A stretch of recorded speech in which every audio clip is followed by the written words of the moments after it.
Welcome back. We are discussing today chapter 10 of Skye Jethani's book, What If Jesus Was Serious? Today, we're talking about if Jesus was serious, then we will not see loss of privilege as persecution. So this is a rather hot topic probably today. So I guess the whole point of the chapter is that not all suffering is persecution. I think it's a really interesting, to sort of look at those differences. So then I think with that, like what or how would we maybe describe suffering then? Yeah, so I think the easy way to understand the difference is let's define suffering and then persecution. So I just looked up in the dictionary what's the definition of suffering. That's undergoing a state of pain or distress or hardship. And I think as followers of Jesus, we can easily experience all of those things: pain, distress, and hardship. But I want to focus in on a hardship because I think that's where privilege most comes in for us. Is loss of privilege a hardship? And to me, if I were to look at what is a privilege, well, it's something that we're used to having as an advantage for us, right? And then we're used to having it that way, and then it's changed. It's either taken away from us. We no longer have the advantage, or everybody else has the advantage. So then nobody really has an advantage anymore. So does it actually change how we feel? Yeah, I think it does. It makes life a little bit harder if we Absolutely. lose privilege. Okay, then with that, how would you define persecution?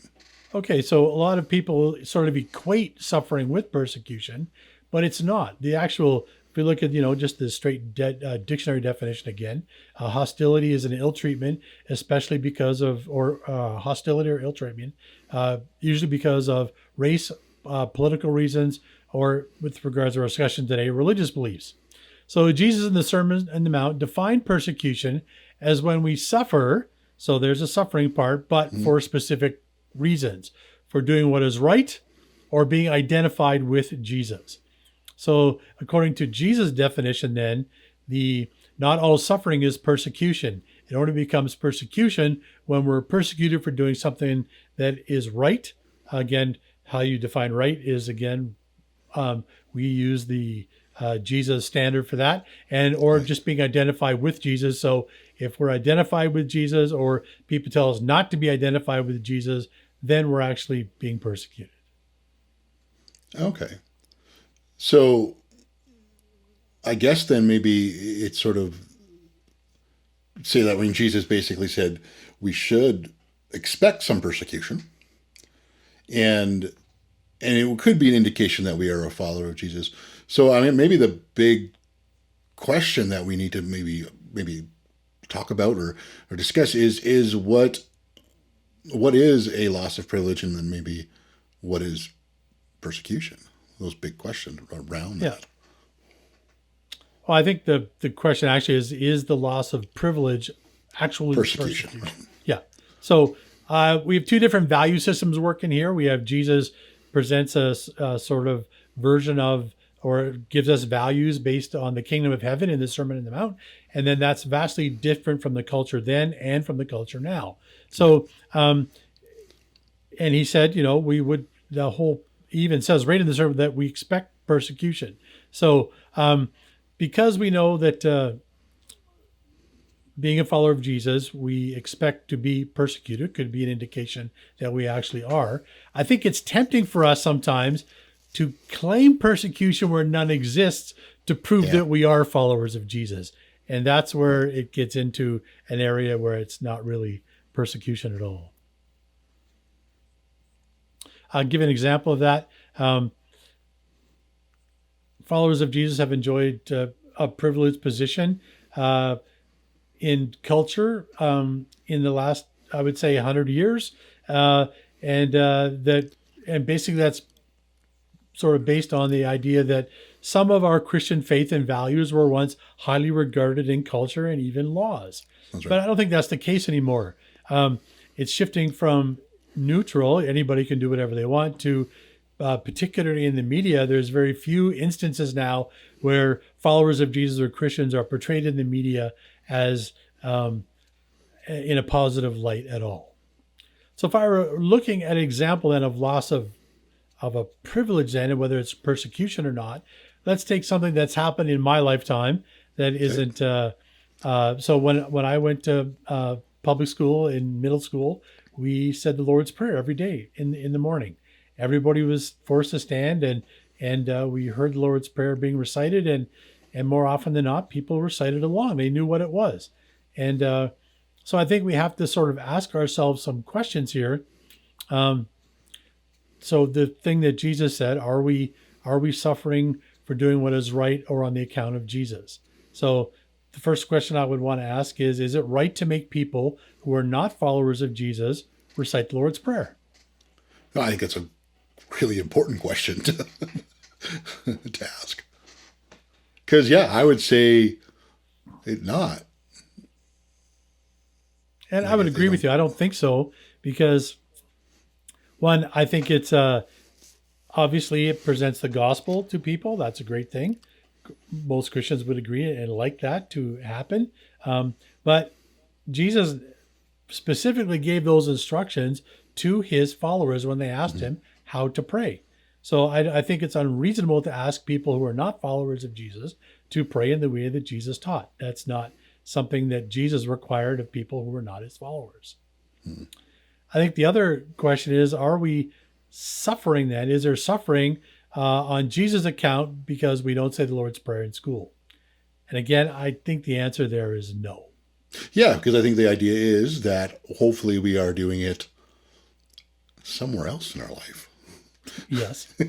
And need to be doing it somewhere else in our life. And yeah, I think that's a really good point. I mean, we can maybe feel the loss. Maybe we liked that personally to be able to say that in school. And I think it's okay to, I think it's to feel that loss. I'm like, oh, that's too bad. But yeah. Yeah. But we still have the freedom to worship Jesus. So they're not asking us to not say the Lord's Prayer or deny association with Jesus. So based on Jesus' definition of persecution, while I agree that some would say that not saying Lord's Prayer at school is a suffering for followers of Jesus, it's definitely not persecution.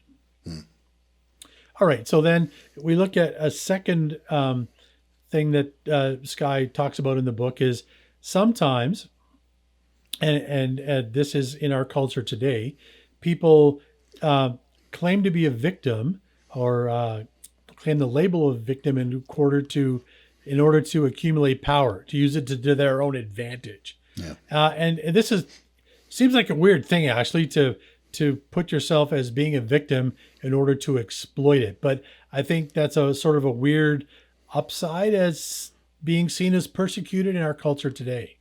Well, and I think just if we look at going to what you mentioned, the idea of power, you know, if for someone who feels maybe they're losing power, to see, you know, and desires power, and then let's face it, it's a desire most of us have, that we have to fight against. It is, we're like, oh, there's a place of power, and it's just like if somehow I'm seen as a victim.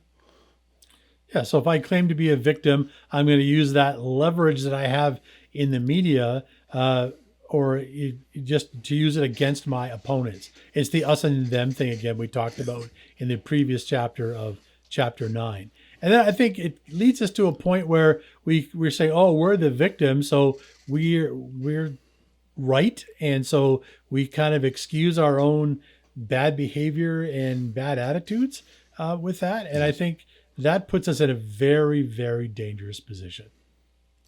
Well, and my own sort of idea, really want to be careful of claiming of victimhood, is, are we then robbing some actual victims that need that voice and that, you know, that place, that podium, because they've really seen some injustice, and it gets, unfortunately, my fear is that it gets lost in kind of just the accumulation of sound, and there are peoples whose voices really need to be heard because of the experience going on.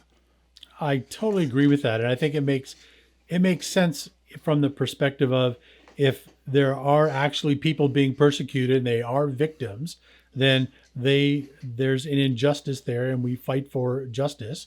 We discussed that as part of being the character of God and the character of Jesus' followers. And then, but if people who claim persecution when there's not persecution and say they're victims, then everybody's a victim and then nobody's a victim. Where in reality, there are actual victims, and they need to have justice. And they need to have platforms for their voice to be heard. Yeah. And I think Skye sums it up perfectly in the book. The last sort of statement in this chapter is, neither of these things is persecution. As Skye sums up in the book, we must resist these temptations. Persecution is never something to be sought out by a Christian. It is the byproduct of seeking first the kingdom of God rather than privileges of the world. Yeah, well, this is quite the topic. I can stimulate lots of conversation, and I think a lot of conversation that people could feel fairly impassioned about. So, I do hope this discussion in this chapter has really stimulated a lot of thoughts. I'm going to put out this warning to please, is because this can be a hot topic and it could lead to some, again, very passionate discussions. Please do so with such a gentle spirit. Mm-hmm. To the idea, keep in mind the stuff we talked about in chapter 9. Exactly. We're going to be a peacemaker, and to know that does not mean we suppress our differences or we don't have a good conversation. But I think this is one of those ones where we really could have some differences of opinions, and we just, please, let's try. It's hard, and I'll be the first to admit it's hard. And sometimes I'm successful, and many times I can fail. But this is a tough that. So please do so with the idea of a peacemaker, with the idea of gentleness, with the idea of wanting to listen. But I hope this does stimulate conversations, and you can go into the stuff for this chapter. There are questions there for you to read over, to reflect on, to answer, and hopefully take down for more discussions with your missional community, or maybe just a friend over coffee, whatever that needs to look like. There's just some great, I think, places where we can have some really good discussions in this. So thank you very much for joining us for this chapter. And again, I hope that this leads to some really, really great and needed conversations.